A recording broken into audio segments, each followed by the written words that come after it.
অষ্টম শ্রেণী গণিত অনুশীলনী 4.2-এর 13 নং প্রশ্ন নিয়ে আলোচনা করব ইনশাআল্লাহ।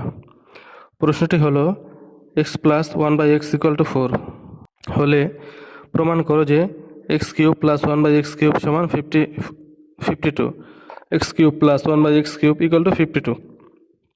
সমাধান লিখে লিখব দেওয়া আছে লিখে x প্লাস 1/x = 4 এটা লিখে নিলাম। এটা প্রশ্ন থেকে দেখে দেখে লিখে নিলাম। তারপর সুতরাং বাম পক্ষ লিখে এই যে প্রশ্নের মধ্যে সমান চিহ্নের বাম পাশে যা রয়েছে তা লিখলাম। এই লাইনটা কিভাবে হলো সেটা আমরা দেখে আসি। আমরা একটি সূত্র জানি, a³ + b³ = a + b³ - 3ab * a + b। এখন আমরা a এর জায়গাতে x কে কল্পনা করব, b এর জায়গাতে 1/x কে কল্পনা করব। তাহলে সূত্র হচ্ছে a + b³। এখানে হবে x + 1/x³। সূত্রে আছে -3ab, এখানে হবে -3 দিয়ে a এর বদলে x, b এর বদলে 1/x।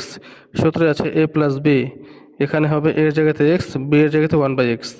এতটুকু এই সূত্রের মতো হয়েছে। এখন মান বসাবো।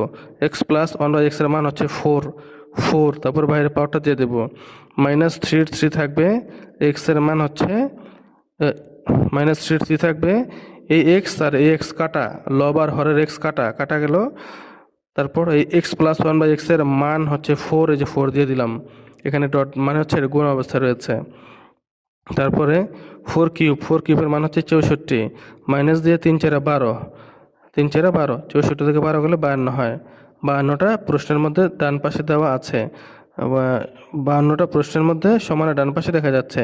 তো আমরা লিখতে পারি সমান দিয়ে ডান পক্ষ লিখতে পারি, কারণ 52 প্রশ্নের মধ্যে সমানে ডান পাশে রয়েছে। সুতরাং বাম পক্ষ সমান ডান পক্ষ প্রুভড বা প্রমাণিত।